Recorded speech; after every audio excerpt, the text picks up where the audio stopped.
Good morning, everybody, and the subcommittee will come to order. And I'll start with my opening statement.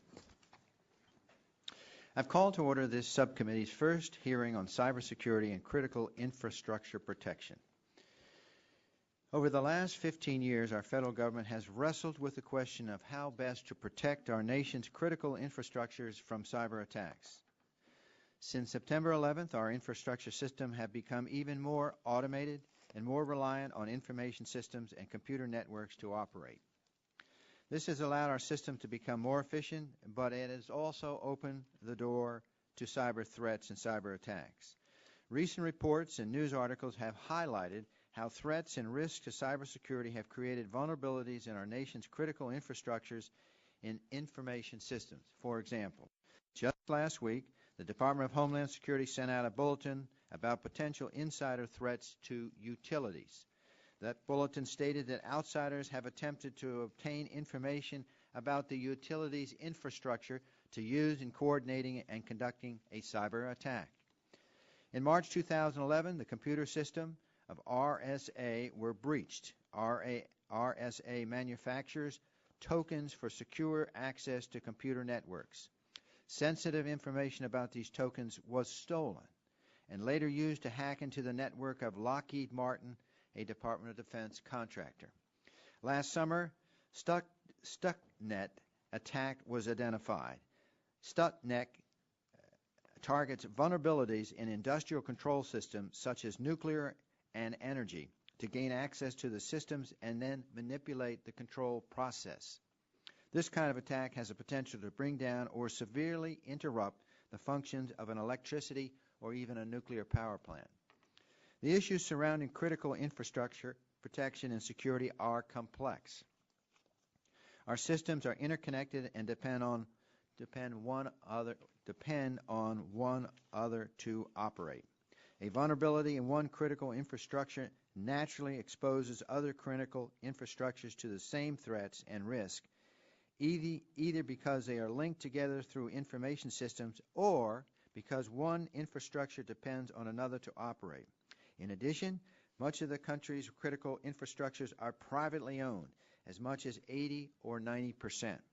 They therefore have different operations, components, and control systems and computer networks, as well as vastly different resources available to address problems like cybersecurity and infrastructure protection. My colleagues, we must identify and protect the very systems that make our country run: energy, water, healthcare, manufacturing, and communications. Pursuant to the Homeland Security Act of 2002, DHS has led the coordination of infrastructure protection efforts with the private and public sectors and numerous federal agencies. One way DHS does this is to coordinate working groups and information sharing and analysis centers, or ISACs, in the individual critical infrastructure sectors and in cross-sectors working groups. DHS is primarily responsible for conducting threat analysis and issuing warnings about cyber threats so that other federal agencies and the owners and operators of critical infrastructure can simply protect their systems. DHS's efforts to protect our critical infrastructure have been the subject of some criticism. Since 2003, the Government Accountability Office has designated, quote, protecting the federal government's information systems and the nation's cyber critical infrastructure, quote, as a high risk, end quote, area. In particular, in a report issued last July, GAO has found that public and private sector owners and operators of critical infrastructure were not satisfied with the kind of cyber threat information they were getting from DHS. GAO has also expressed some concern that the sector-specific plans for dealing with cybersecurity need to be updated. In light of growing and more sophisticated cyber attacks, this is obviously a critical issue. As I mentioned previously, this is the subcommittee's first hearing in this Congress on critical infrastructure protection and cybersecurity. The purpose of this hearing, in particular, is to get an overview of DHS's role and responsibilities and how it coordinates with the sector-specific federal departments and agencies, many of which are subject to this committee's jurisdiction. Once we have a better understanding of DHS's role, It is my intention to call additional hearings to understand the issues that are presented in protecting the individual sectors, such as energy and information systems and communication. Many ideas have been presented about how to improve critical infrastructure protection and cybersecurity. I believe the Oversight and Investigations Subcommittee has an important role to play in examining and bringing to light what is working now and what can be done better. I should note that this subcommittee's inquiry into this matter began with a bipartisan letter to the Department of Homeland Security asking for a briefing about its efforts to protect critical infrastructure. I appreciate the support of the ranking member, Ms. DeGette, and the minority in this investigation. As members of Congress, one of our foremost responsibilities is protecting our nation's security and the safety of its citizens. With that, I yield her opening statement to the ranking member, Ms. DeGette. Thank you very much, Mr. Chairman. And like you, this is a matter of great urgency. I'm glad we're having this overview hearing, and I'm also happy to work with the majority on additional hearings into particular issues of cybersecurity. Just today in the Washington Post, it talked about a GAO report on significant breaches of classified computer networks in the Department of Defense. And while that's not in the jurisdiction of this committee, it just points out how vulnerable this country can be and why it's so important to keep our information systems safe. The chairman referred to the cyber attack on RSA, which caused compromises to Department of Energy systems that necessitated shutting down internet connectivity for several days, and breaches of Citibank data belonging to hundreds of thousands of customers. Anecdotally, at least, it seems like these breaches are becoming more and more frequent. The incidents remind us of the need for vigilance regarding efforts to prevent cybersecurity breaches and respond effectively when they occur, and the importance of congressional oversight in these areas. As the chairman mentioned, I asked him earlier this Congress to look into these issues, and I'm really glad that we're going to have a rigorous review of all of the cybersecurity issues. As the chairman mentioned, we have jurisdiction over a number of key components of our nation's critical infrastructure, including the electrical grid, drinking water system, chemical plants, healthcare system, and telecommunications activities. In the last Congress, we saw progress in this committee regarding addressing cybersecurity issues in a number of these areas. The committee developed and passed on a bipartisan basis legislation to promote security and resiliency in the electrical power grid by providing the Federal Energy Regulatory Commission new authorities and providing for Department of Energy assistance to industry to protect the grid against cyber threats and other vulnerabilities. The committee also developed and passed legislation regarding chemical and drinking water facilities to meet risk-based cybersecurity performance standards. Cybersecurity issues are complex and evolving and deserve continuing and focused attention. One major question is how to best ensure an effective public-private partnership to address cybersecurity threats. The majority of our nation's critical infrastructure is owned or operated by the private sector. While there are incentives for private sector entities to protect the security of their information networks, national security priorities may not always align with priorities and capabilities of the private sector. I know that the Department of Homeland Security witnesses before us today are helping lead the administration's efforts to foster private and public sector cooperation in promoting cybersecurity, and I look forward to hearing their insights on progress that's being made and obstacles that may still exist. Another question we have to ask is how to best ensure that the federal government is drawing on its own expertise and experience to ensure cybersecurity measures are appropriately tailored to address specific needs in different critical infrastructure sectors. I look forward to hearing from GAO about these challenges. But even with a maximally effective partnership among federal agencies, state and local governments, and the private sector in our country on cybersecurity protection, we must still address issues raised by the fact that information networks do not have national boundaries. Many reports suggested that the cyber attacks have started outside of American borders, raising serious questions about how we ensure international cooperation to protect against threats that cross borders. And in this DoD example, in the GAO report today, apparently the cyber attack came from a portable computer, a laptop computer that was somehow tapped into. And so I look forward to the insights of today's witnesses on these and other issues. I hope that we will build on this hearing with additional hearings on cybersecurity. It's one of the few bastions of bipartisanship left around here this week, and I'm happy to be part of it. I yield back.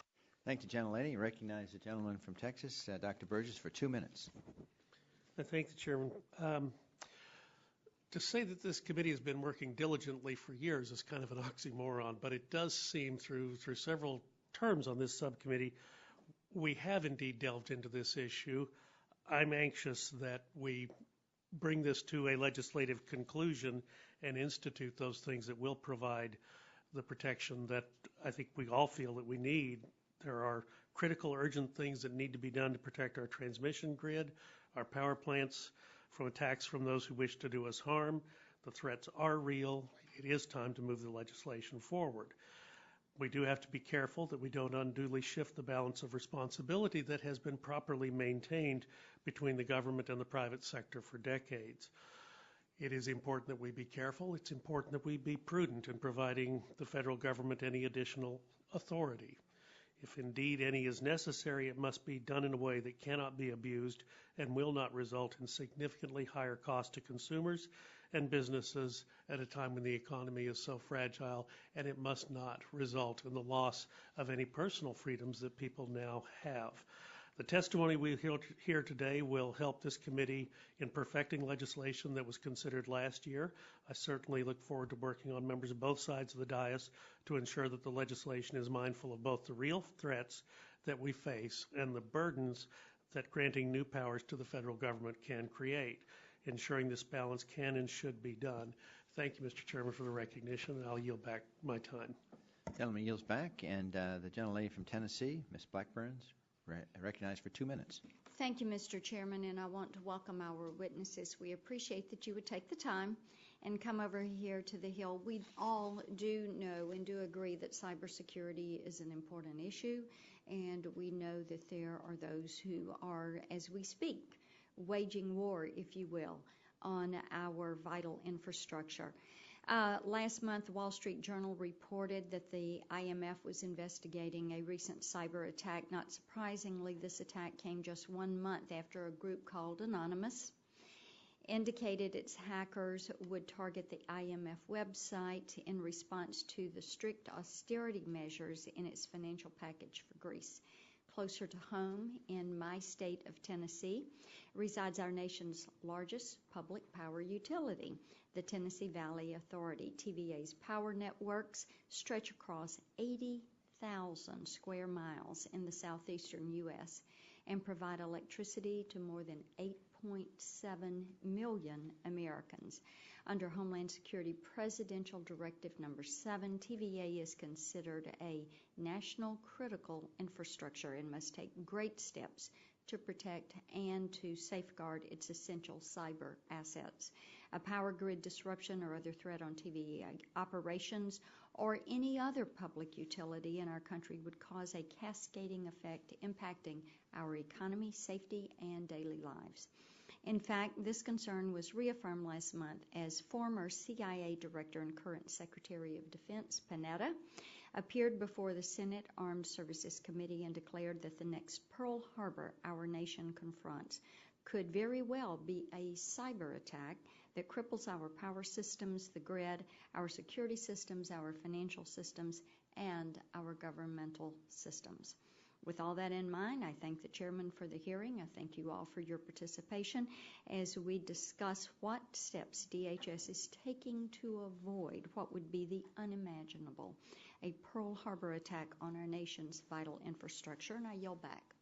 Gentlelady yields back and recognize Ms. Christensen from the Virgin Islands for 5 minutes. Thank you, Chairman Stearns, and thank you, Ranking Member DeGette, for holding this hearing to discuss cybersecurity risks, threats, and challenges to our nation's critical infrastructure. Many of today's battles are in cyberspace, where terrorists and hackers help attack our cell phones, computer grids, and have the potential to destroy sensitive information. And in our 18 of our nation's most critical sectors. Since 9/11, we've known to expect that we would experience terrorist attacks that would be cyber attacks. As a former member of the Homeland Security Committee, I've taken part in many hearings and worked on legislation addressing this issue. As our witnesses who we welcome here today will testify, a lot has been done to create entities to coordinate and oversee efforts to address and prevent cybersecurity threats. But there are still challenges to protecting our nation's infrastructure from these threats, and we must continue to examine how we can overcome these challenges. In doing so, it's important that we pass legislation to protect our nation's electric grid. All of these long-term initiatives require a national electric grid that is reliable and secure. The electrical grid serves more than 143 million American customers, has to operate without interruption, and is a key foundation of our national security. Designing and operating an electrical system that prevents cybersecurity events from having a catastrophic impact is a challenge we must all address. And I want to add that the healthcare sector is not immune from these attacks either. So I'd like to thank DHS and GAO and commend both agencies for their efforts to address imminent cybersecurity threats. And with that, I'll yield back the balance of my time, Mr. Chairman. Gentlelady yields back, and at this time we'll move to our first panel, our witnesses. Let me address you folks. You're aware that the committee is holding an investigative hearing, and when doing so has had the practice of taking testimony under oath. Do you have any objections to taking testimony under oath? All right, no. The chair then advises you that under the rules of the House and the rules of the committee, you are entitled to be advised by counsel. Do you desire to be advised by counsel during your testimony today? All right. In that case, if you please rise and raise your right hand, I'll swear you in. Do you swear the testimony you're about to give is the truth, the whole truth, and nothing but the truth, so help you God? All right. You're now under oath, subject to the penalties set forth in Title 18, Section 1001 of the United States Code.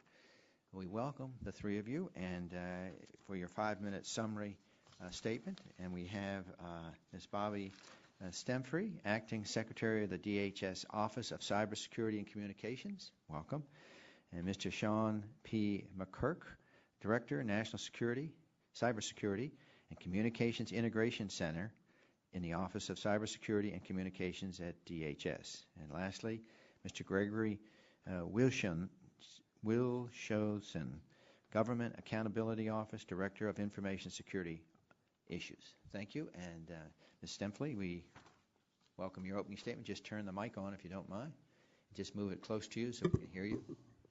That'd be super. Thanks. Great. Thank you very much. So thank you very much, Chairman Stearns, Ranking Member DeGette, and other members of the subcommittee.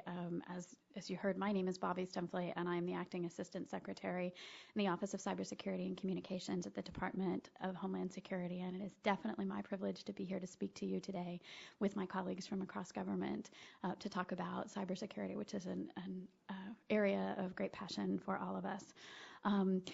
The opening comments did such a wonderful job describing the threat landscape that we operate in today. It certainly is one with increasing sophistication, increasing severity, and an environment where no one is immune, from individuals to private sector companies, and one where we see it slightly untenable, where the threat actors have to make one right choice in an environment where only a single wrong implementation in the networks that are being defended enables access. And so it is an environment where we spend a great deal of time bringing together private sector partners and others. We have identified 38,000 vulnerabilities over a period of time in critical infrastructures and provided warning notification and awareness products around those vulnerabilities to private sector individuals. It is an environment, as the chairman pointed out, of significant interdependence,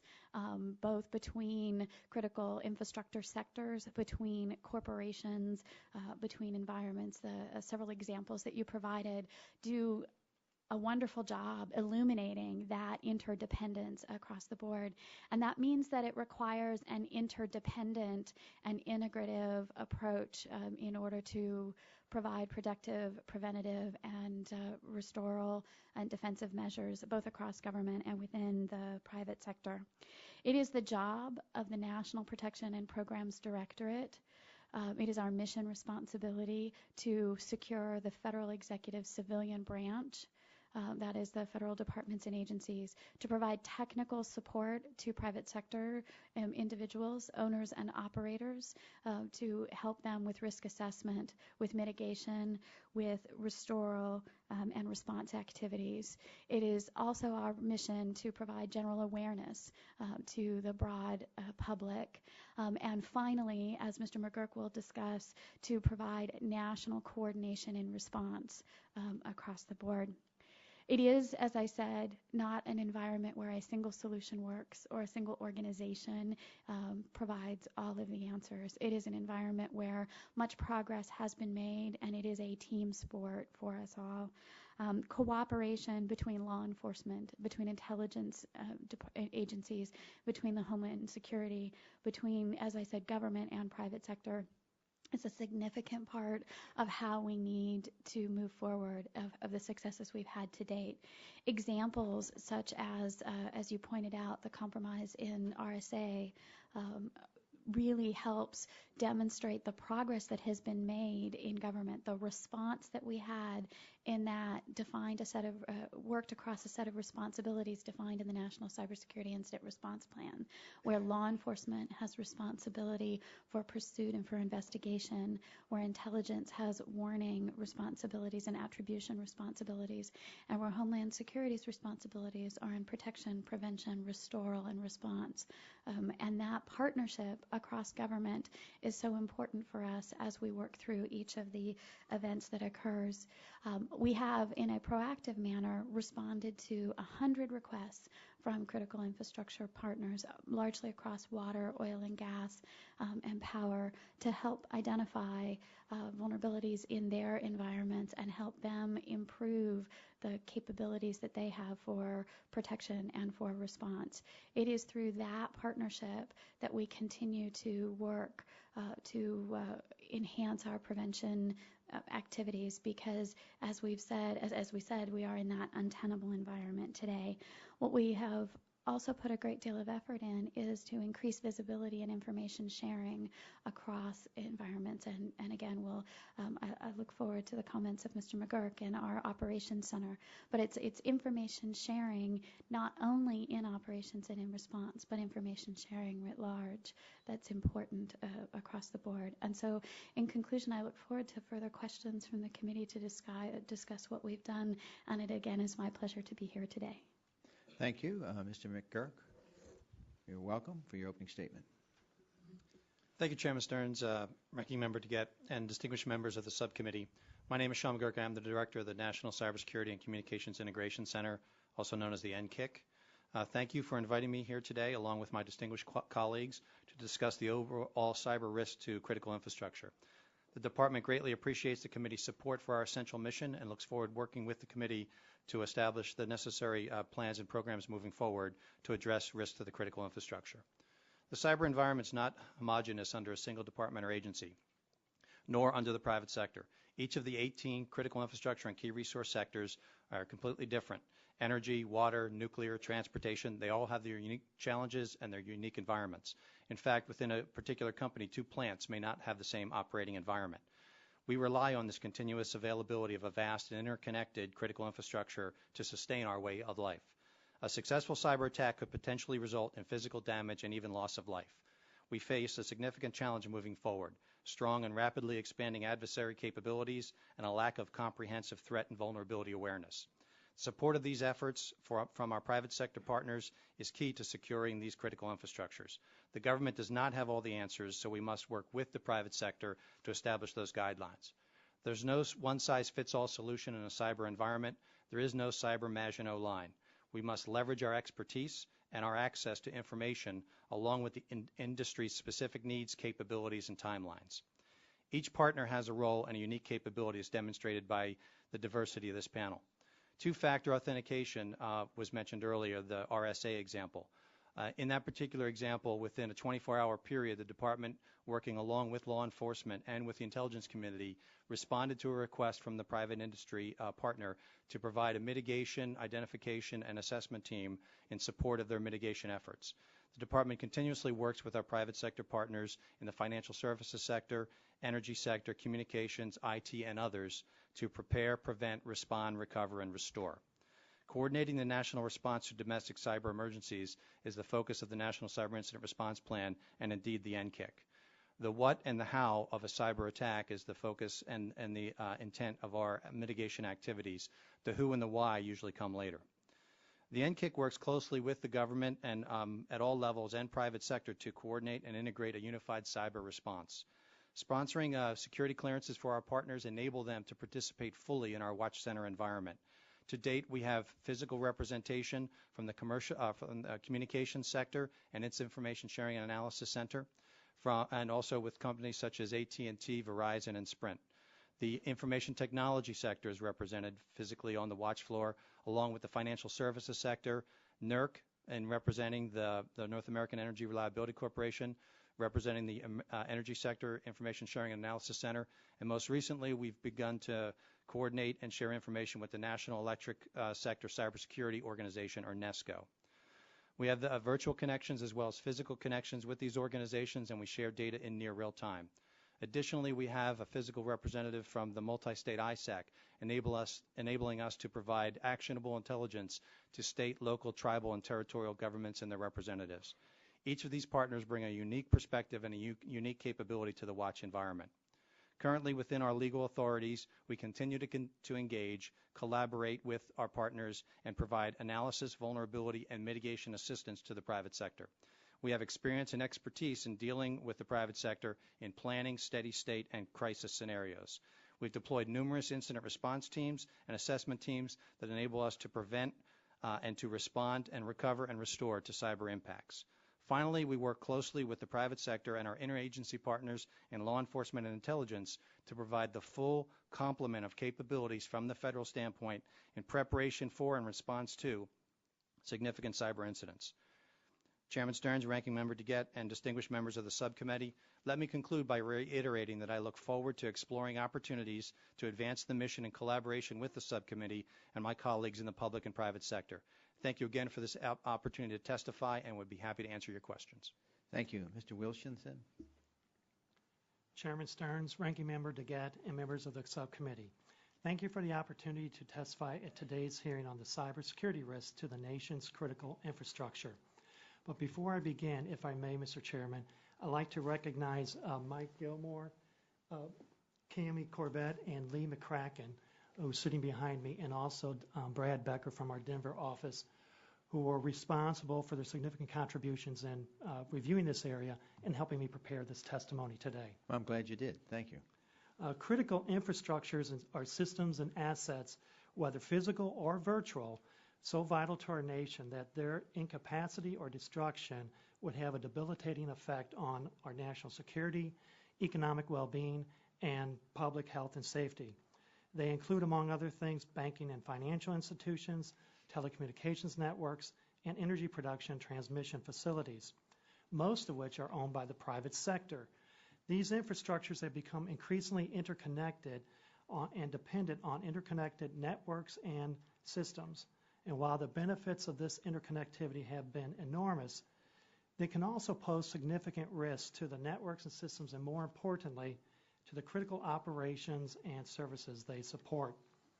In my testimony today, I will describe the cyber threats confronting critical infrastructures, recent actions by the federal government to identify and protect these infrastructures, and ongoing challenges to protecting them. Mr. Chairman, our nation's critical infrastructures face a proliferation of cyber threats. These threats can be intentional or unintentional. Unintentional threats can be caused by equipment failures, software upgrades, or maintenance procedures that inadvertently disrupt systems. Intentional threats include both targeted and non-targeted attacks from a variety of sources, including criminal groups, hackers, insiders, and foreign nations engaged in intelligence gathering and espionage. First, recent reports of cyber attacks and incidents involving cyber-reliant critical infrastructure underscore their risks and illustrate that they can be used to disrupt industrial control systems and operations, commit fraud, steal intellectual property and personally identifiable information, and gather intelligence for future attacks. Over the past 2 years, the federal government has taken a number of steps aimed at addressing cyber threats and better protecting critical infrastructures. For example, a cyberspace policy review identified 24 recommendations to address the organizational and policy changes needed to improve the current U.S. approach to cybersecurity. DHS updated the National Infrastructure Protection Plan in part to provide a greater focus on cyber issues and issued an interim version of the National Cyber Incident Response Plan. It also conducted Cyberstorm 3, a cyber attack simulation exercise intended to test elements of the National Response Plan. In addition, DHS, as you know, created the National Cybersecurity and Communications Integration Center, or NCIC, to coordinate national response efforts as well as work directly with other private and public sector partners. Despite these threats, more needs to be done to address a number of remaining challenges. For example, implementing the recommendations made by the President's Cybersecurity Policy Review, updating the national strategy for securing the information and communications infrastructure, strengthening the public-private partnerships for securing cyber-reliant critical infrastructures, enhancing cyber analysis and warning capabilities, and securing the modernized electricity grid. In summary, the threats to information systems are evolving and growing, and systems supporting our nation's critical infrastructures are not yet sufficiently protected to consistently thwart the threats. While actions have been taken, federal agencies, in partnership with the private sector, need to act to improve our nation's cybersecurity posture, including enhancing cyber analysis and warning capabilities and strengthening the public-private partnerships. Until these actions are taken, our nation's critical infrastructure will remain vulnerable. Mr. Chairman, this concludes my statement. I'd be happy to answer any questions from you or other members of the subcommittee. I thank the gentleman. Let me ask you a question. I have your opening statement here in which you mentioned various cybersecurity attacks. Are these primarily, they're putting software, viruses into the network? Is that primarily what it is?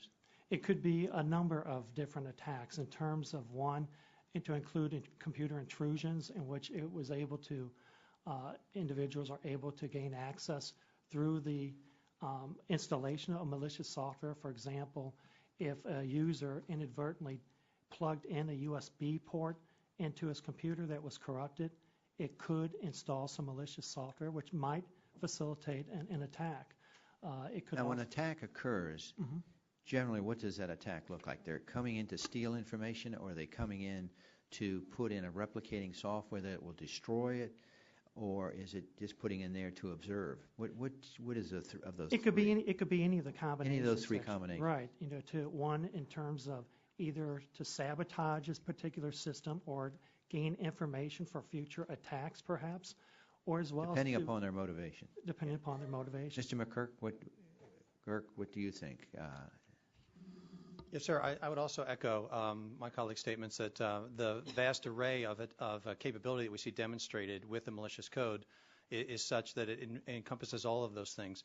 Mr. Chairman, you had mentioned Stuxnet earlier. That's a great example of a particular piece of malicious code that demonstrated very unique capabilities. It not only exploited what we call zero-day vulnerabilities, which are vulnerabilities that are not known in the public environment, but also it used advanced communications capability. It did advanced reconnaissance, so it was gathering information. And subsequently, it left behind that malicious code that was able to have a physical impact.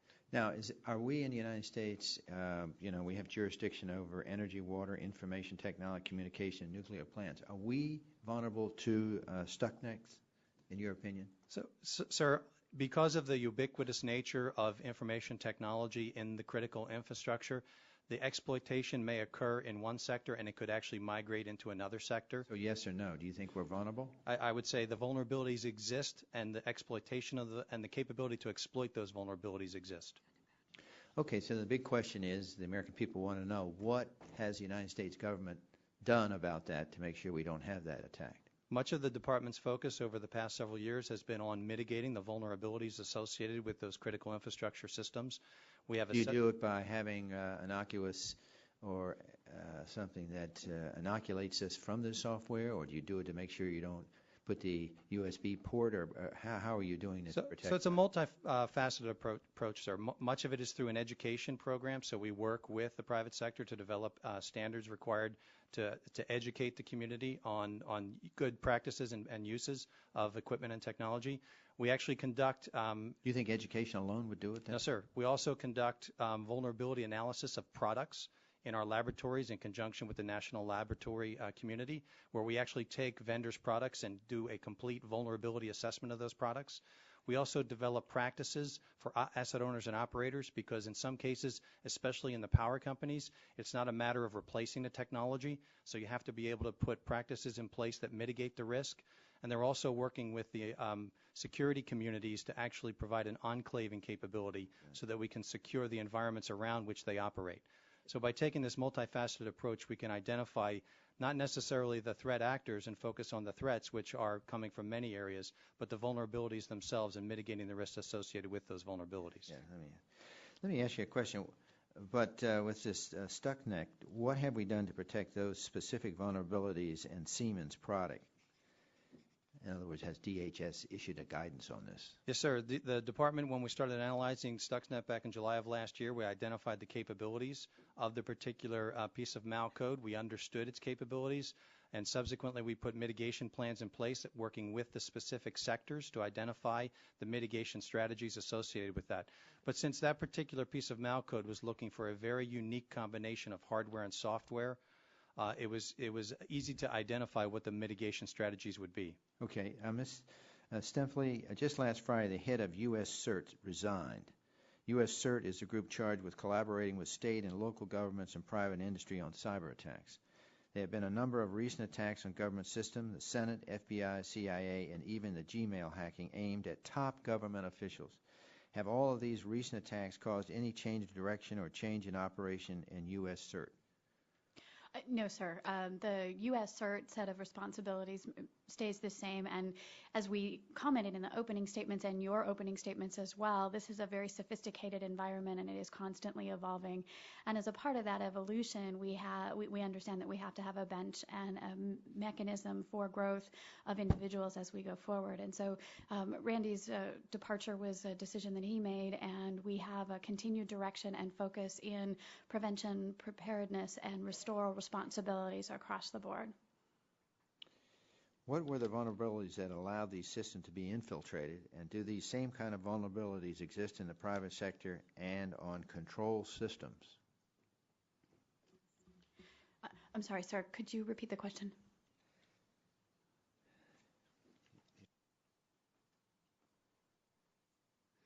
With regard to the Senate, FBI, and CIA, and even the Gmail hacking aimed at top government officials, what were the vulnerabilities that allowed these systems to be infiltrated?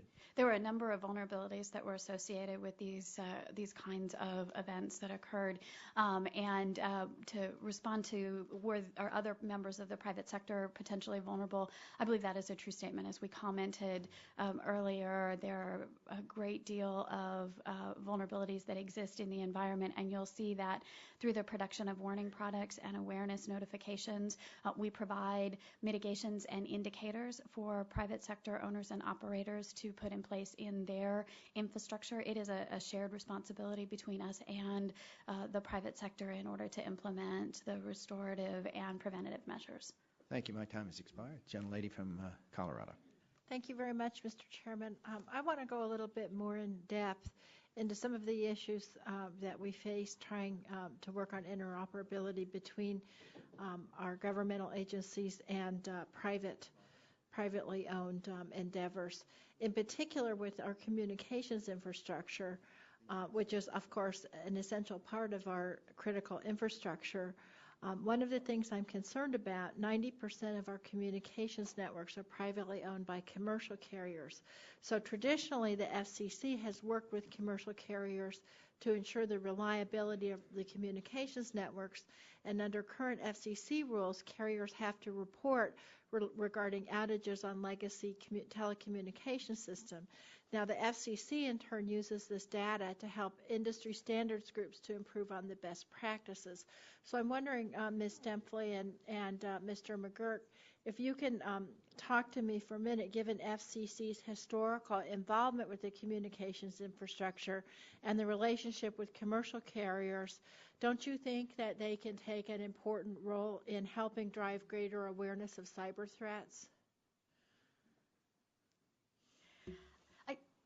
So reporting is always good, and the ability to get information about what is going on is an important part of how we can frame that national picture of what's happening and the response activities.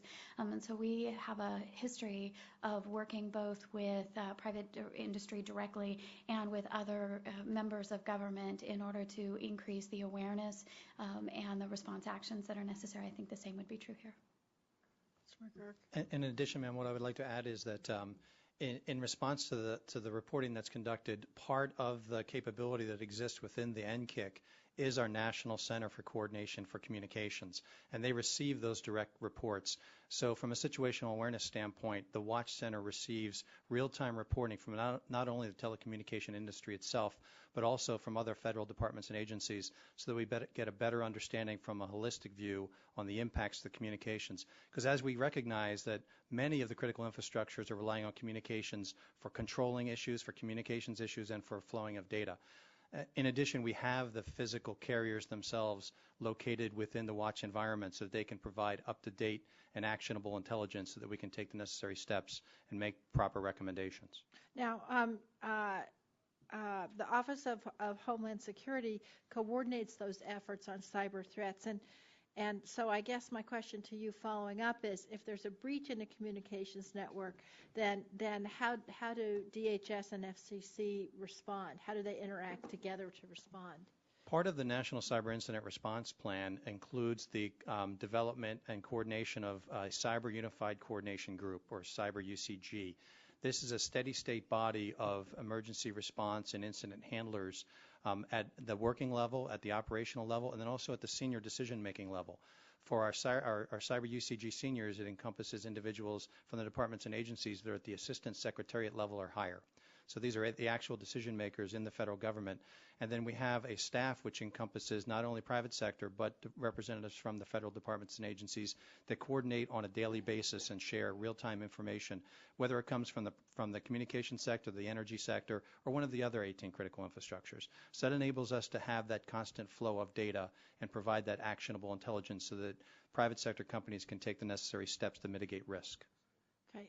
Now, as I understand it, the FCC has proposed a rule this spring to extend reporting requirements about network shortages to the broadband network, and they're taking public comments on that issue. And so, Mr. Wilshusen, I was going to ask you, do you think that collecting data on broadband outages would help gain a better understanding of when hackers have gotten into our systems? We haven't examined that issue, but I would imagine collecting information can only be helpful in making such a determination. Okay. And for the other two witnesses, do you have any thoughts on the potential for reporting of broadband network outages to contribute to situational awareness, like if after there's a major emergency, something like that? Yes, ma'am. As I believe as Ms. Demphley had mentioned earlier, reporting is good and more reporting is even better. So the more information that enables us to develop that common operational picture that takes all of the data that we're receiving and then fuses that together. So the more information we receive in the NCIC, the better situational awareness we can provide not only to the Secretary of Homeland Security and the other executive secretaries, but also to the President for decision-making capability. And just one last question relating to my opening statement. about our communications networks is there's a lot of issues around supply chains for equipment and components that have been manufactured abroad for use in the U.S. So I'm wondering if these two witnesses on the end, Ms. Stempfle and Mr. McGurk, can talk about this publicly. Can you talk about how DHS is working with other federal agencies to address that issue of supply chain that's part of it is foreign? So as you pointed out, the telecommunications supply chain activities are an interagency response within the federal government, and we'd be more than happy to bring an interagency body back to discuss that in detail. Thank you. Thank you very much, Mr. Chairman. Thank the gentlelady. Gentleman from Texas, Dr. Burgess, recognized for 5 minutes.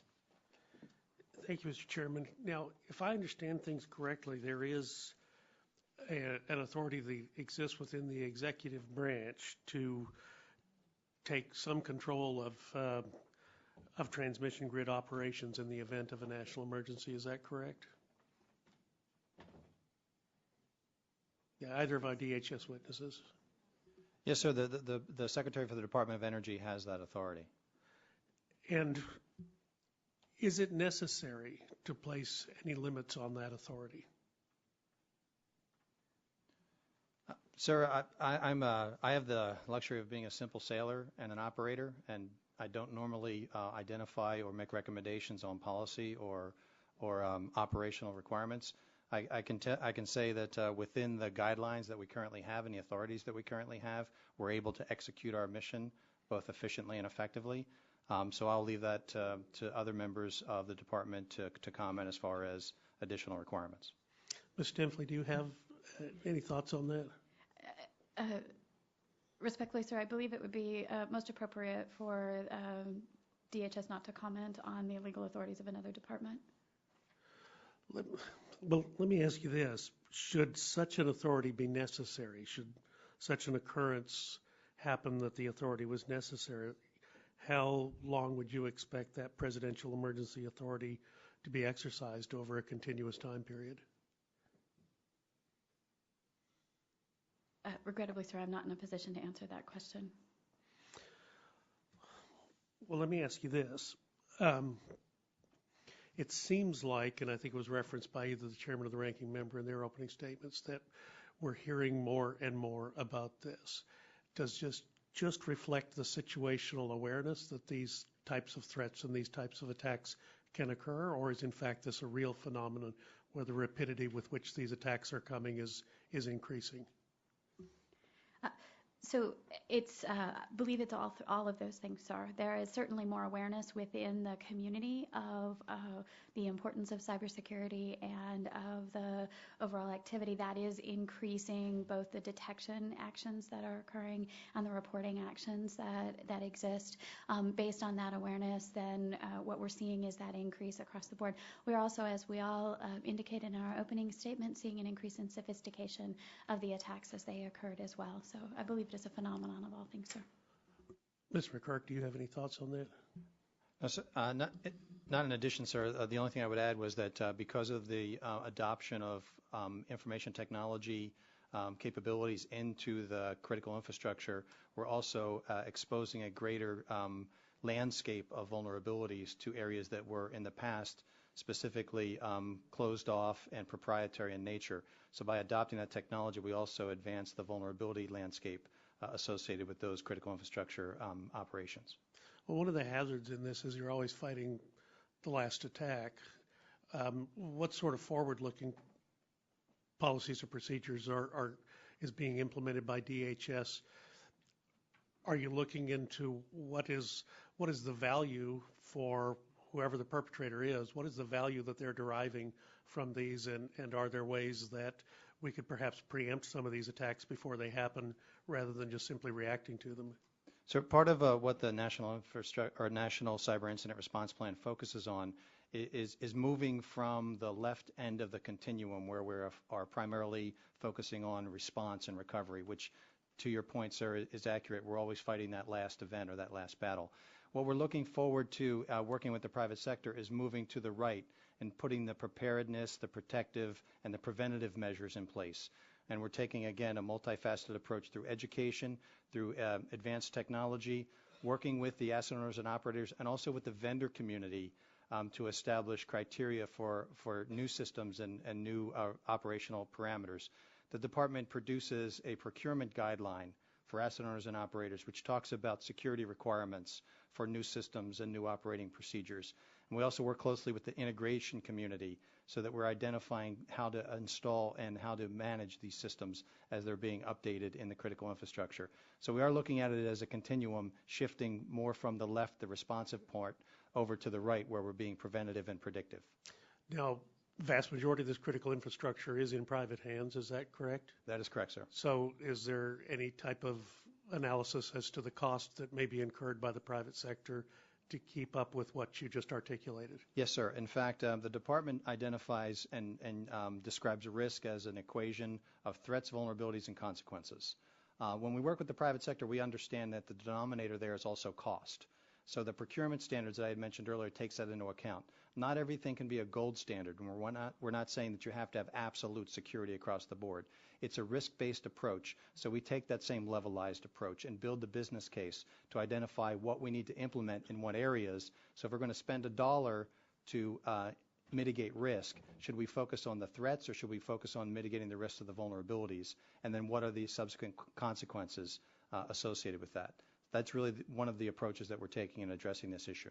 And do you solicit and accept input from the private sector, the owners of the critical infrastructure, as to that pricing consideration? Yes, sir. In fact, as the chairman had mentioned earlier, one of the things that we focus on is a number of working groups. And in the industrial control systems area, we actually sponsor a joint public-private working group, the Industrial Control Systems Joint Working Group, ICSJWG, which looks at not only mitigating risks, but also product development, implementation, education, and a whole host of issues. And that is a complete joint environment with both public and private members represented. Thank you, Mr. Chairman. I'll yield back. Thank you, gentlemen. Dr. Christensen is recognized for 5 minutes. Thank you, Mr. Chairman. And again, welcome to our panel. Under Homeland Security Presidential Directive 7, healthcare and public health are identified as critical infrastructure sectors. And of course, the healthcare sector plays a significant role in response and recovery in the event of a disaster. So I'd like to talk with all of our witnesses about the efforts to protect this sector against cyber threats. Beginning with Ms. Stempfli and Mr. McGurk. What do you see as the major challenges to ensuring cybersecurity in the healthcare sector? Ma'am, I will begin with some of the kinds of policy challenges we've been working through in the federal government associated with this. And so, for example, we are working to deploy technological solutions that enable detection and prevention measures in place. Those technological solutions oftentimes require a very detailed analysis of the kinds of privacy and protection requirements that need to be put in place that we all feel so strongly about as well. And we need to work through some of those key policy nexuses between the two so that we can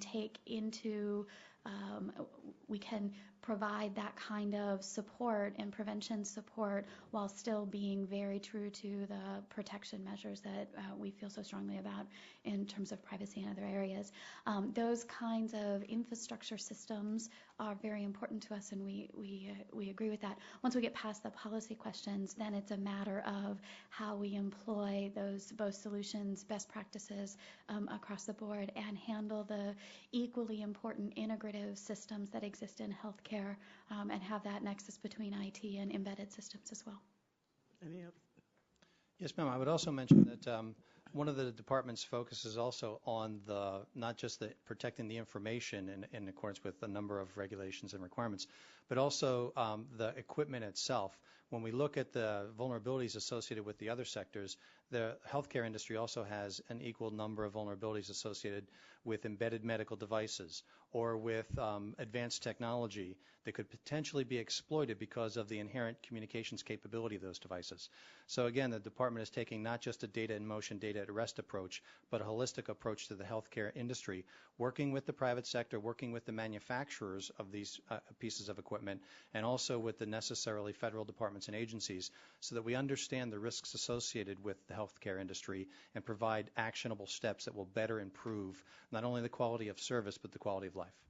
Thank you. And those focus assessments are great. I'm assuming you're working with Department of Health and Human Services on, as well as with the private sector. And So with any of the particular sectors, ma'am, we work very strongly with the sector-specific agency and Health and Human Services specifically in this situation. In fact, ma'am, we have the National Health Information Sharing and Analysis Center coming to visit and tour the NCIC tomorrow in part of our development process to get them physically located on board. So they will be actually visiting us tomorrow so that we can identify those connections. Great, great. Mr. Wilshusen, I'm also interested in hearing more about GAO's work on cybersecurity issues that affect health and public health. As providers use more computer-based mechanisms and programs to help them treat patients, and I guess this sort of follows up on what you were saying, Mr. McGurk. You agree that it poses additional risk to the personal health information could be released to the public? Certainly. In fact, we have a couple of engagements that we have ongoing or will start soon. One was mandated by the HITECH Act, in which GAO is responsible for reviewing the security and privacy protections over information that's transferred and exchanged through the electronic prescription system or e-prescribing. We'll anticipate starting that engagement in September with the report release date on September 2012. In addition, we have another engagement that we're currently working on to look at the security controls and risks associated with embedded or implantable medical devices, such as insulin pumps, pacemakers, and that can be accessed through wireless technologies and may have chips in place. So we're also examining the reported security risk associated with that, as well as FDA's pre-market and post-market review processes to address those particular risks. Well, thank you. My time is running out. I appreciate the information because the ever-increasing use of technology in our healthcare system obviously holds a lot of promise and many benefits, but it also as we increase our reliance on technology, there's also, as you've pointed out very clearly, the opportunity to hack in and interfere with that. So thank you, Mr. Chairman. I thank the gentlelady from Tennessee, Ms. Blackburn. Recognized for 5 minutes. Thank you, Mr. Chairman. Ms. Stempley, I wanted to come with you. I was just meeting with one of my airports and wanted to know, TSA, what does the DHS and TSA do with the body images that they collect from the scanners at the airports? How long are they stored? And do you protect these images? Do you share them with any other agency? And what would you do? What action would you take in case you had a breach? Ma'am, the Office of Cybersecurity and Communications is responsible for setting standards that the federal government has to comply with, to include TSA. I am not familiar with their specific... Would you get back to me on that? I certainly would. Okay, I know that it's a part of what we're talking about, and it also pertains to the privacy work that we are doing in our CMT committee. And I think as we work with some of the issues we're having with TSA, I'd love to have the answer if you could do that. I've got another question. This would be for you and Mr. McGurk. And I mentioned TVA in my opening comments and the amount of coverage that we have with the power security. I want to see what your interface is with the state and local governments and the infrastructure by facilitating the information sharing of the cyber threats and the incidents and through the ISACs. So there are 16 of those ISACs, right? Okay. And very briefly, if you just go through how it works, what kind of information that is shared, what your process would be, how you protect the data that you get, and what your expectation is of those state and local governments, that they're going to protect that data, and then what your response would be if you had a breach. Thank you, ma'am. I'd just like to start off by saying that we have a very close working relationship with the Tennessee Valley Authority. In fact, we visited many times and we share real-time information through a number of sensor programs that we operate so that we understand have a better understanding of the actual threats and impacts associated with those operational environments. What we do and how we share that information from the standpoint at the national level is much of the data that is voluntarily submitted to the NKIC comes from either the ISACs themselves, the Information Sharing and Analysis Centers, including the multi-state, or it comes from the private sector companies themselves. Much of that data is submitted under the Secretary's authority for the protection of critical infrastructure information, or PCII. That protects that information from being released, even to a regulator, for instance, if it's a power company and they submit the information to us. We then take that and we work directly with that company to develop a mitigation strategy that is A, company specific, and then B, we anonymize it to the point where it becomes a sector specific mitigation strategy. The RSA data breach was a great example of how within a short period of time, less than 24 hours of notification of the breach, we had more than 50 companies and federal departments and agencies represented under the Cyber Unified Coordination Group developing sector-specific mitigation plans. So those individuals, not only from a physical environment but also a data sharing environment, collaborate to generate those mitigation plans. Okay, and at what point do you pull state or local government into that to participate? Continuously. So they're represented, Okay. They actually have a representative on the floor of the Okay. multi-state ISAC. So they're there Okay. in real time. All right, excellent. And ma'am, to continue on in that discussion, we have worked with the 50 states to provide clearances to the chief security officers in each of the states and then share classified information through their fusion centers so that provides not just their representation on the floor in real time around an event, but also gives us an ability to push data to them in their states as well. And then are you training, do you do any co-education and training with local law enforcement back into your protocols? The training activity that we provide, all of our training is provided on an open basis, and so that state representatives can come and participate. I can't speak to which states have chosen to come in with particular law enforcement individuals, but we make it available to them in order for them to pick it up. Excellent. Thank you, Mr. Chairman. Yield back.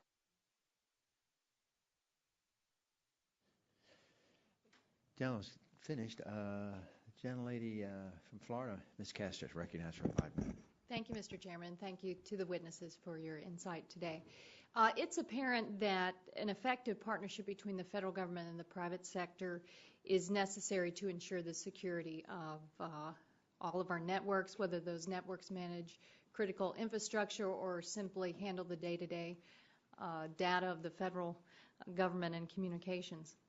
Mr. Will Susan, in your testimony, you noted that the private sector has expressed concerns that DHS is not meeting their expectations in terms of information sharing. What concerns does private industry have about DHS's willingness to provide information? Yes, ma'am. We did a review in which we surveyed 56 individuals from the private sector from 5 private sector councils. And we found that they identified a number of key activities that they thought were critical or important for the public-private partnership, to include the provision of timely and actionable threat and alert information, having a secure mechanism for collecting information or sharing information with the public sector. And they indicated only 27% of those respondents indicated that they felt that their public sector partners were actually meeting those expectations to a great or moderate extent. And so there are a number of concerns about being able, on the part of the private sector, to collect timely information from the public sector partners. Were there any particular sectors that stood out that appeared to be problematic? Well, from the private sector side, it was pretty much across the board. The 5 sectors that were included in our study included the banking and finance sector, the IT sector, the communications, energy, and the defense industrial base sectors. And it was pretty much across the board. As I mentioned, only 27% of the 56 respondents actually felt that they were receiving support to a great or moderate extent. So, Mr. McGurk, what is DHS doing to address these concerns and to ensure that you all are working collaboratively with the private sector. Ma'am, I'd like to start off by saying, can we do better? Absolutely. We have modified much of the structures by actually standing up and creating the NCIC that met some of the requirements moving forward, by actually having the private sector participate in not only receiving the information but developing the information. By having them physically present in the environment really assists us in putting the information in a language that's necessary to reach our constituents. A great example is in the past when we would produce information, we would produce it in a language that we understood. And then we would send that out, and that may or may not meet the needs of our private sector partners. By having power engineers and financial services specialists and IT specialists physically sitting there working with us and collaboratively developing the knowledge necessary to distribute, we're able to provide actionable intelligence. Just last year, we received a report in an intelligence communication of a particularly malicious piece of malcode that had a subject line on an email called "Here You Have." Within a few hours of that appearing in a classified report, the USCERT produced an early warning and notice that went out to the broad private sector because we took that data, declassified it, and provided actionable intelligence for our private sector partners.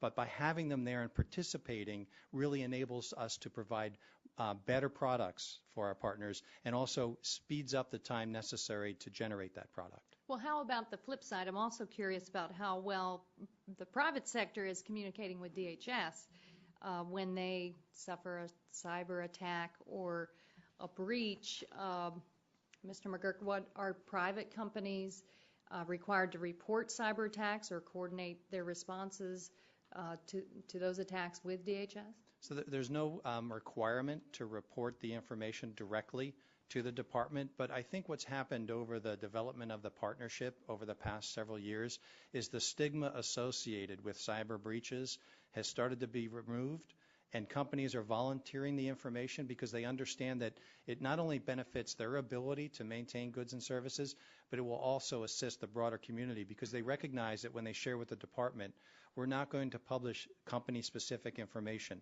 We're going to anonymize that and produce mitigation strategies and plans that help the broad sectors, and they've been working very closely with us in developing that. Are there instances where DHS has become aware of a cyber attack or a breach on a particular company, and then you contacted that company to assist, and they've declined your offers to work with them, declined assistance? Yes, ma'am. What can we do about that? How do we improve the collaboration and working together? Part of that is an awareness and an understanding. From the private sector standpoint, I understand that we have to demonstrate value, and they have to see where DHS, working with DHS and partnering with DHS adds value to their capability. In some cases, those particular companies had a very advanced capability.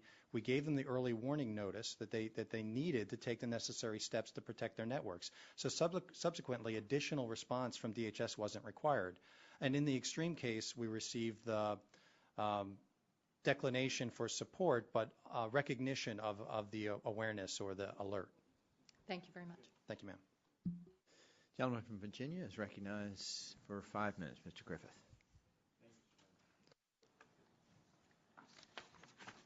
I'm just curious, Mr. McGurk, under what circumstances, if any, would the DHS NCIC withhold cyber threat information that it has encountered from owners or operators of critical infrastructure?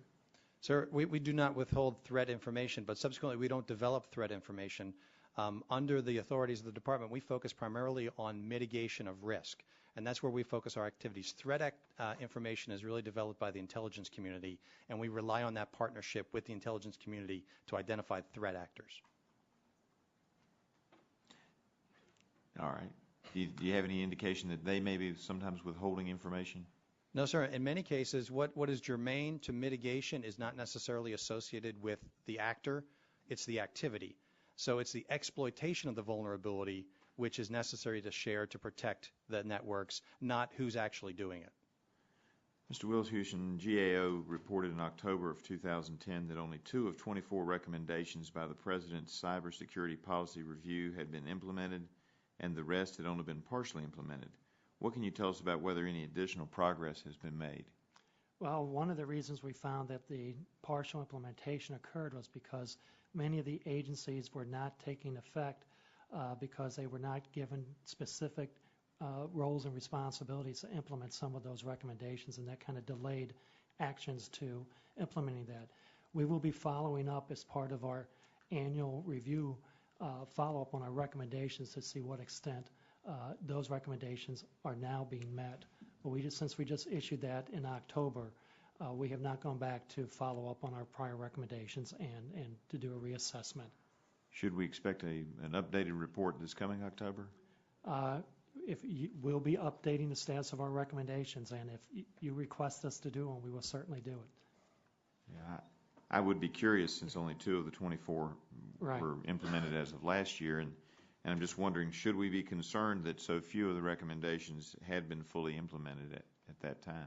Well, those there are 10 near-term recommendations coming out of that policy review, 14 midterm recommendations. Several of the midterm recommendations are actions of such a nature that it's going to take multiple years to fully implement those. But the near-term recommendations are very important and key and should be implemented as soon as possible. All right. I thank you. Yield back my time. Gentleman yields back. Yes. Would you yield to me for a follow-up question? I yield for follow-up. Let me just, Dr. Christensen asked some very good questions on the healthcare aspects of the critical infrastructure.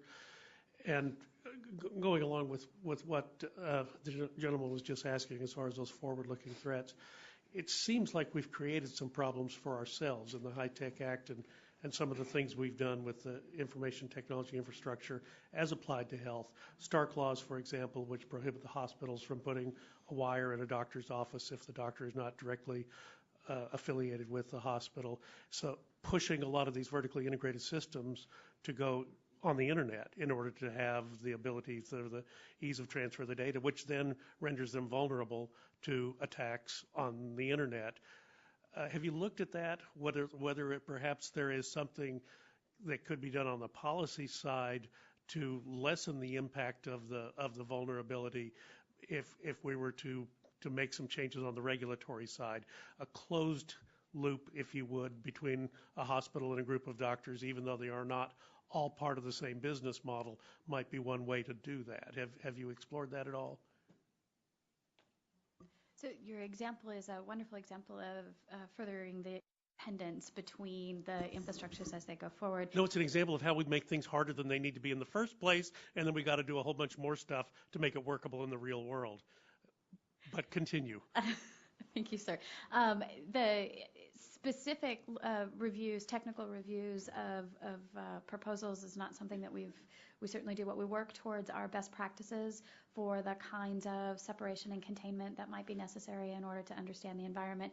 Each of the owners and operators has a better understanding of the risks in their particular environment and the business models that best serve them in each of these cases. And so the set of best practices are an important part of how we do this. But do we look at the regulations that we, the federal government, have put in place that make it harder for people to do the right thing in the real world? So I'm not sure I can say that specific regulation was reviewed prior to in order to understand the potential implications across the board, but we do look at regulations and procedures as they come forward. I appreciate the gentleman from the yielding when time's expired. Let's look at that going forward. I yield back. Thank the gentleman. Ms. Schakowsky is recognized for 5 minutes. Thank you. Have any of you, the three of you, read Stieg Larsson's book, The Girl with the Dragon Tattoo, etc.? Yes. You have? If you haven't, people who are into cybersecurity would not only enjoy them, but probably be a little worried about it.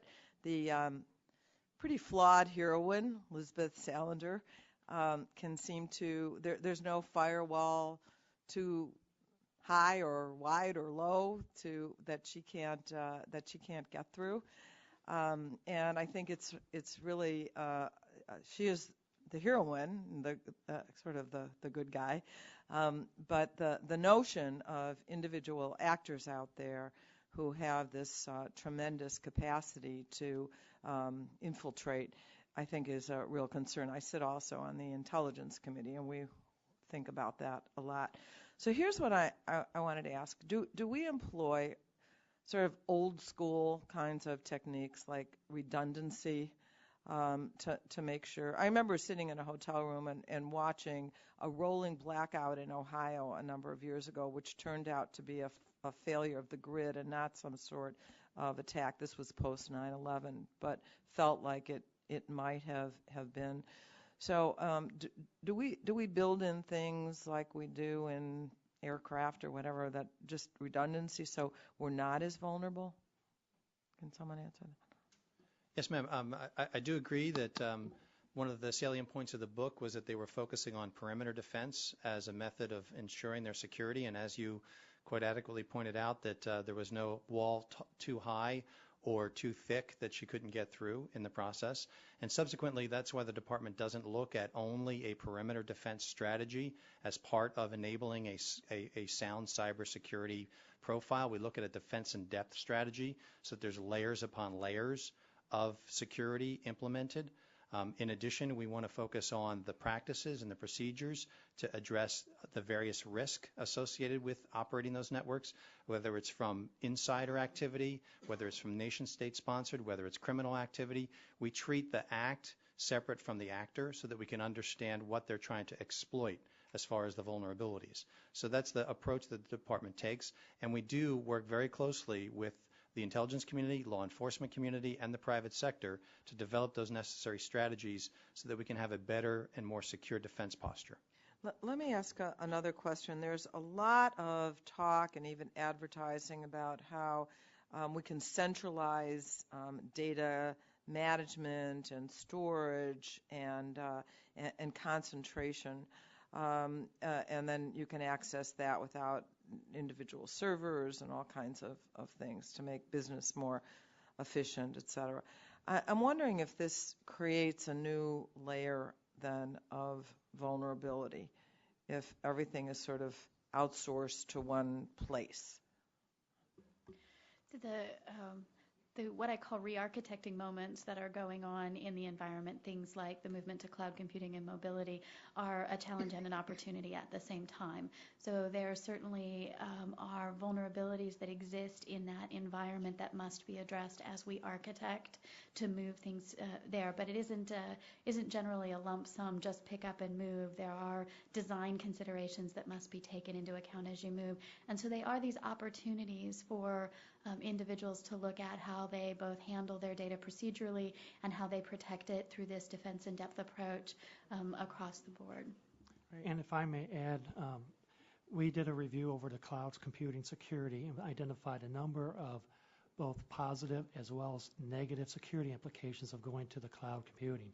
Particularly of the negative sort is just agencies lose control over the access to their data, who has access to it, as well as the ability of agencies who are still responsible for the protection of that information to assure themselves through independent testing or other evaluations that their cloud service provider is actually implementing security effectively over their environment and the information. And those are still issues that are still being worked out. The federal government through GSA, I'm not sure if DHS is involved with this, OMB and others are setting up different procedures through FedRAMP and some other programs to try to address some of those areas. I started by talking about this rolling blackout that I saw.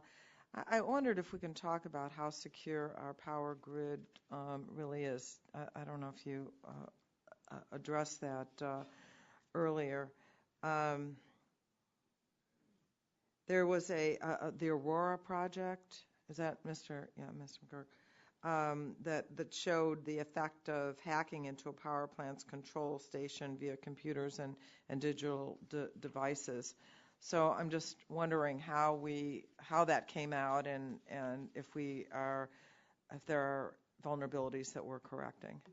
Yes, ma'am. The purpose behind the Aurora evaluation and experiment that was conducted by the department in conjunction with the Idaho National Lab back in 2007 was essentially identifying the interdependencies between the critical infrastructures. That's how it started out. We wanted to see if we could have a negative impact in an environment by attacking the capabilities or the equipment of another environment.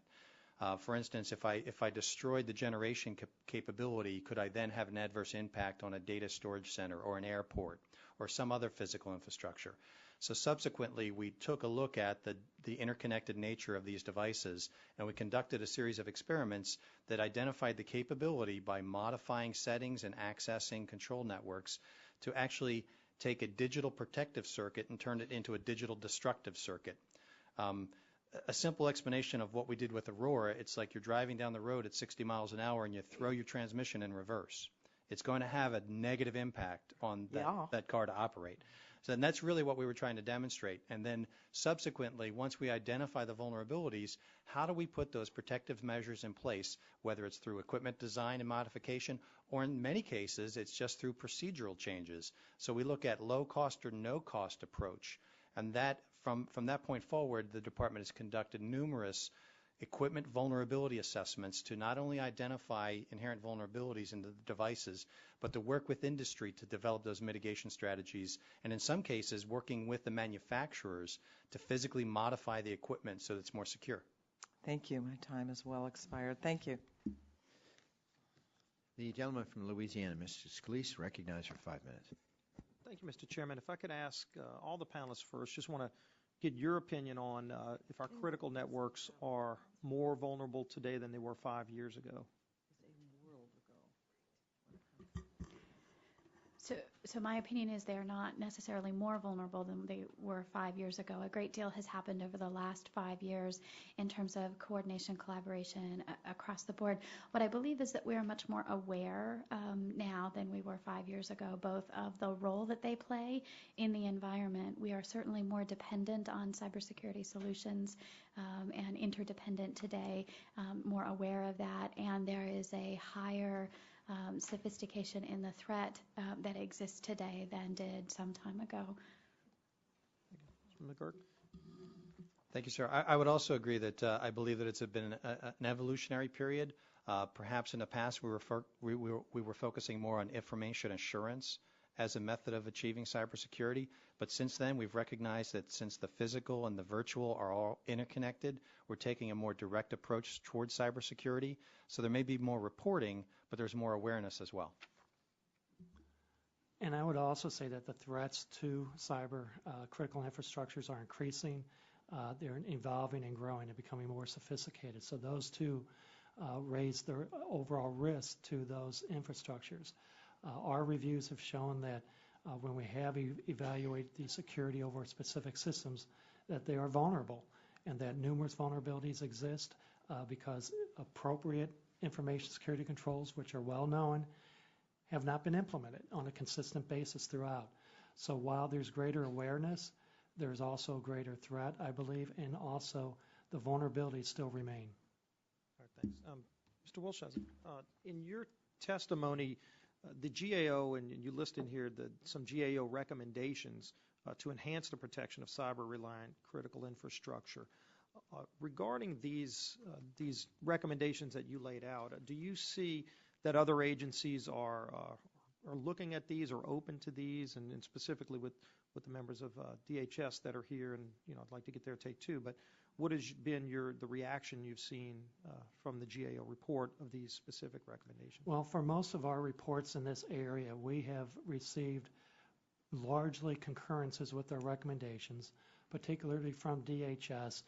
They have taken a number of actions to implement our recommendations, and we will be following up with them to assure that they're effectively implemented over time. In some cases, even when DHS non-concurred for the purposes of our report with the recommendation, they ultimately reversed themselves and decided to implement the recommendation. So I think there's awareness and action and concurrence on the most part of the agencies to implement our recommendations. I'll ask the same, Mr. McGurk and Ms. Stempley, just both those recommendations, but also other tools that you think should be available. I would like to add that in addition to the recommendations from GAO, and we do evaluate them not only from a technical standpoint, but also from an implementation standpoint, and that's part of the challenge that we identified. In the critical infrastructure, the networks are so, in some cases, unique that you can't apply a particular standard or requirement that is identified by a recommendation and actually have you may actually cause an interoperability challenge. So we do look at that from a technical standpoint, and then we work with other standard setting bodies such as NIST to identify those best practices and those requirements, and then work with the private sector to ensure that we can actually implement that without causing an adverse impact or additional cost. Ms. Stempley? So we agree that the recommendations in the GAO report are ones that we focus a great deal of attention on and recognize that cyber is one of the high-risk items that GAO executes. We have a regular interaction with them around this particular activity, particularly given the consequences. We talked a great deal about consequences of malicious activity in this particular environment. We watch very closely that, and as we work through issues both in terms of owners and operators, execution and implementation of practices in their environment, and come out as we're requested to come out and provide voluntary review of information and infrastructures and the owner-operator sides, we're also able to identify how they're doing in terms of implementation and get information about what is generally accepted practice across the board. Real quickly, one final question before my time runs out. The Department of Defense's Director of Intelligence and Counterintelligence has talked about supply chain integrity, and they suggest that some equipment that we buy, hardware that we buy, could be corrupted, both hardware and software. And there's some things that they're looking at in that regard, and I wanted to get your take from Homeland Security. If GAO wants to chime in, is that something that y'all have looked at as well? Have you seen any problems there? So I believe I made an offer earlier to bring back an interagency review around supply chain. We appreciate that it is important for us to look across the entire life cycle of both equipment and of software development as well, so that we can make sure that we have good practices in each of the steps of the life cycle. And if I may chime in, we are currently evaluating the supply chain risk process at several agencies, including DOD, DHS, Justice, Energy, as part of our review over the supply chain risk for IT. We're assessing also the agency's efforts to employ a risk-based approach to assessing supply chain risks. All right. Thank you, Mr. Chairman. Yield back. Thank you. The gentleman from Texas, Mr. Green's recognized for 5 minutes. Thank you, Mr. Chairman. And following up our colleague from Tennessee, Ms. Blackburn, our committee has jurisdiction both over cybersecurity and healthcare, and so when we go through those screenings, could we at least maybe in our jurisdiction have a radiologist look at those so we can do those full body scans, and it maybe save us on our imaging cost. But I want to welcome our panel here. It's been a long hearing for y'all, and I thought we ought to laugh a little bit. The GAO has long identified protecting the federal government's information system and nation's cyber critical structures. And Mr. Wilshison, when did the GAO first identify cybersecurity as part of our high-risk series? That was back in 2003. Okay. And you did your first major review of DHS cybersecurity efforts in 2005? That's right. That's when we assessed the department's performance in actually implementing some of the 13 roles and responsibilities that it was responsible for. Have you seen improvements in the way that the federal government prepares for and addresses cyber threats since you've been reviewing the DHS's program? We've seen progress at DHS in the way that it is addressing some of these areas. We also recognize that there's more needs to be done, particularly with some of the sector's specific planning efforts, its cyber analysis and warning capabilities, as well as just, as I mentioned earlier, related to its private-public partnerships. Okay. I understand that in 2009, DHS launched a 24-hour DHS-led coordinated watch and warning system known as the National Cybersecurity Communications Integration System. Mr. McGurk, what private sector entities have currently access to the resources at this facility? Sorry, sir. Currently, we have a direct partnership with each of the 18 critical infrastructure and key resource sectors physically located on the watch floor today. We have representatives from the energy sector, the financial services sector, the communications sector, IT sector, multi-state ISAC.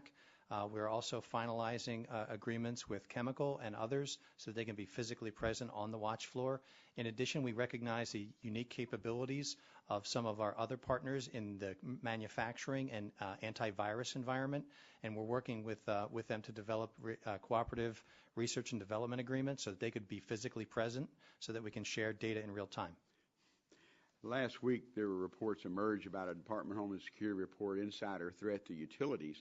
And when you mentioned utilities were involved in it, do you have pretty well unanimous support or working relationship with our utilities in our country, from investor-owned, municipal-owned, co-ops, like the TVA even? Is that pretty well uniform throughout the country? Yes, sir. We have very direct connections with many of our private sector partners. We have spent a lot of time developing cooperative agreements with, for instance, there's an organization that is made up of the 18 largest utilities in the United States, and they have a Chief Information Security Officer panel, which we interface with directly. I've personally briefed them on a number of occasions and provided input into those organizations so that they have a better cyber awareness. Okay. I know the report was not released to the public, and in the news story talked about we have a high confidence in our judgment that insiders and their actions pose significant threat to the infrastructure and information systems of U.S. facilities. And I understand, like I said, the report's not made public. I'd like to ask some questions about insider threats to our utilities. Ms. Stepfly, could utility facilities be targets for terrorists? On cyber side, we know physical targets. So I think you'll find that the vulnerabilities that exist and are possible to be exploited exist in many places, to include utilities across the board. That's one of the reasons why, as we've reiterated, we try to look at this from a common approach across the environment. Okay. In our area in Texas and Houston, we have mostly investor-owned utilities, our service provider, CenterPoint, and I know they doing some really great things, but do they have access? Does access to these sensitive facilities, mostly owned by the private companies, need to be closer guarded and carefully monitored to protect these threats? So best practice activities in the cybersecurity systems are ones of multiple layers of defense, which would include not just perimeter defense, but internal architecture approaches that separate sensitive data from each other, rely on identity and other services. Those kinds of best practices, which are widely available, should be employed across the board. Okay. I know a news story last week described an insider sabotage in April in a water treatment plant in Arizona, where a disgruntled employee took control of the control room to create a methane gas explosion. What is DHS doing to ensure that these type of insider sabotage, again, whether they're just a one person or a plan, what is DHS doing to try and limit some of these insider cyber sabotage? As we have identified, we continue to provide the kinds of warning products, indicators of activities that might be necessary, and the kinds of best practice guides for owners and operators to employ. In your example, it would be up to that particular owner and operator to employ those practices. And, Mr. Chairman, I would just like to ask one last thing. And do you get pretty good cooperation throughout the country with the utilities? Yes, sir, absolutely. We get a very, very close working relationship with the utilities. Okay. Thank you, Mr. Chairman. Thanks, gentlemen. We'll quickly go for a second round. We don't have votes, and so I welcome my colleagues if they wish to have a second round. I'd like to return to the stuck-neck issue, if I don't mind, Mr. McGurk. If you can, just answer yes or no. Do you know how many operators in the industrial controls infrastructure actually implemented DHS's guidance on stuck-net? No, sir. Okay. How many U.S. companies use a type of Siemens industrial controls products that were the target of stuck-net attacks? A total number of companies? It's very difficult to quantify, sir, because we don't have visibility into all of their networks, but there were approximately 300 companies that had some combination of hardware and software. So 300 U.S. companies? Yes, sir. Approximately. Good. Do you believe that if the U.S. companies implemented the DHS guidance on stuck-net, they will be able to fend off a future attack from this software? Yes, sir, from this particular piece of malcode. In addition to this software, we have heard that there have been other vulnerabilities identified in industrial control systems, including a Beresford vulnerability or exploit. Does that ring a bell? Yes, sir. Given that Stuxnet's impact and the other vulnerabilities that exist, are you comfortable that our country's industrial control systems are secure from cyber attacks? I think it's an evolving threat, sir, so we have to continue to move forward and not focus on the previous attacks. Wasn't the Beresford attack developed by one researcher in about 2.5 months? Is that our background? And what does that say about the safety of our system if someone could work with his laptop computer in 2.5 months, develop something that's vulnerable, and be used? Would you care to comment? Yes, sir. What that really highlights is the fact that it's not necessarily attributed to the actor itself, but it's the action and the vulnerabilities that we need to focus on. Because as you had mentioned in your opening statement, and again when focusing on Stuxnet, it's not the capability of the actor that necessarily brings about the consequence. It's the actual vulnerability associated that's being exploited. And that's really where the department is focusing much of its efforts. Okay, and you say, what step has DHS taken to prepare and defend against a Beresford type of attack to an industrial control system? And has this guidance or other direction been issued to the industry, the private sector? And I'll ask you later. Go ahead, Mr. McGurk. Sir, the department has produced a number of specific actions and guidance associated with various types of cyber risk and cyber threats. But again, not focusing on the actor or the activity, but focusing on the vulnerability and the necessary methods to secure the networks. We actually will not only address that issue, but maybe the next generation issue that could occur. Do you actually talk to these U.S. companies to see how they're implementing and doing this? Yes, sir. In many cases, we're invited to actually do an on-site assessment associated with the vulnerabilities to see how they implement the mitigation plans. Well, just approximately, how many do you think you've assessed? We have assessed approximately, this past year we did 53. The year before we did about 40. These are voluntary assessments. The year prior to that, another 30. So we've done over 100 assessments, voluntary assessments, and incident response activities over the past 3 years. Now, was that oriented toward the Stuxnet, or was it also involved with the Beresford? It's involved with all types of vulnerabilities, not just those two particular instances. Mr. Wilshithan, do you mind commenting? Well, in our reviews, we often also focus on the vulnerabilities of systems because that's what the agencies or the operators can control. They can't always control the threats that come their way, but they can control how well they protect their systems and protect against known vulnerabilities. And so that's one thing that we often look at. And at the systems that we examine at a detailed level, we typically find that they are vulnerable. Ms. Stempfli, you had indicated in a question, 5 years ago, are we more vulnerable today than we were 5 years ago? And you seemed to indicate you didn't think so. And I guess the question is, based upon what I've just given you, some examples, and how a man in just 2.5 months can come up with something that can make our systems vulnerable.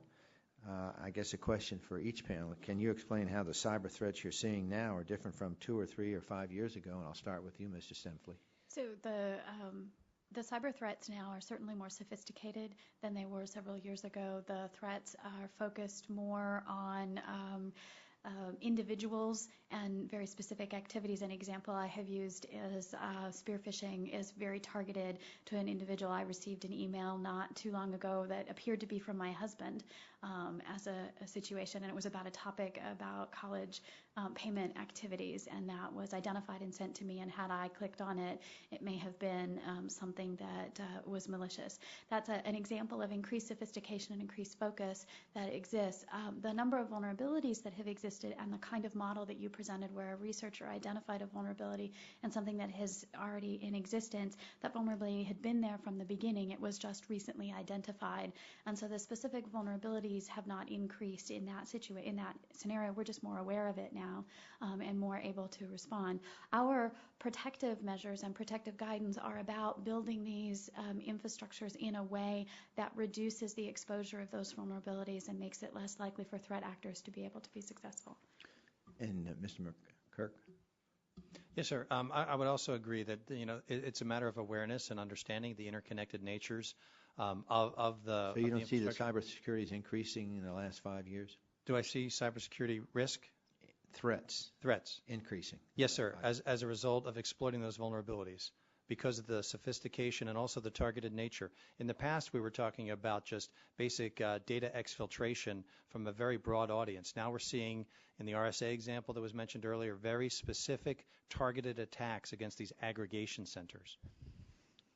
And I agree, and I think you'll continue to see more blended types of attacks that exploit a number of different vulnerabilities in order to gain access to its target. So you would agree that the cyber threats are more now than they were 5 years ago? And more sophisticated. Let me just close by this question. I'm not quite clear myself what this Beresford software does or did. Can you describe, Mr. McGurk, what it does? Do you know anything about it? Sir, I don't have those specific details of the analysis in front of me today, sir, so I couldn't really comment on that. Anybody? No? Okay. All right, my time's expired. The gentlelady from Colorado. Thank you very much, Mr. Chairman. First of all, I'd like to ask unanimous consent to put Mr. Waxman's opening statement in the record. By unanimous consent, so ordered. Thank you. So this is the perfect segue, actually, to just one question I had of clarification. We're all throwing around the words threat, vulnerability, and risk quite a bit today. And Mr. Wilshusen, I'm wondering, as we prepare for our subsequent hearings on these topics, if you can just basically describe for us whether there's a difference between those three words and what the technical descriptions are. Sure, yes, and there is a difference. A threat is basically any circumstance or event that can potentially cause harm to an organization's operations, assets, personnel, or whatever. A vulnerability is a weakness in the security controls that are over a system or network. And risk, and there's actually a fourth component here before we get to risk, and that's impact. What's the impact that could occur should a threat, either a threat actor or an event, exploit a vulnerability? What's the impact that it could have? And then those three of those kind of equate to what risk is. Thank you. And are they all three things we should be concerned about? Yes, indeed. Absolutely. Threats are what you try to guard against. The vulnerabilities are what you try to prevent and minimize by taking corrective actions and implementing appropriate security controls. And you do that in such a manner that you minimize the impact should such a security incident occur. And so, yes, it's important to think of all of them. So you've heard both me and the chairman and other members of Congress or other members of this subcommittee talk about this committee's jurisdiction. Wondering if there's any particular sectors of our jurisdiction that you think we should look more closely at in subsequent hearings. Well, I think in terms of from a cyber perspective, I think probably the key sectors would be energy, electricity, both nuclear and other, just because of the interdependencies that they have with other sectors, IT, finance and banking, and also communications would be I think the four that are probably the most important, just because of the interdependencies that they have with the other critical sectors. Great. Thank you. Thank you very much, Mr. Chairman. I yield. Thank you, gentlelady. I want to thank the witnesses for their participation. They're coming here this morning. The committee rules provide that members have 10 days to submit additional questions for the record for the witnesses, and with that, the subcommittee is adjourned.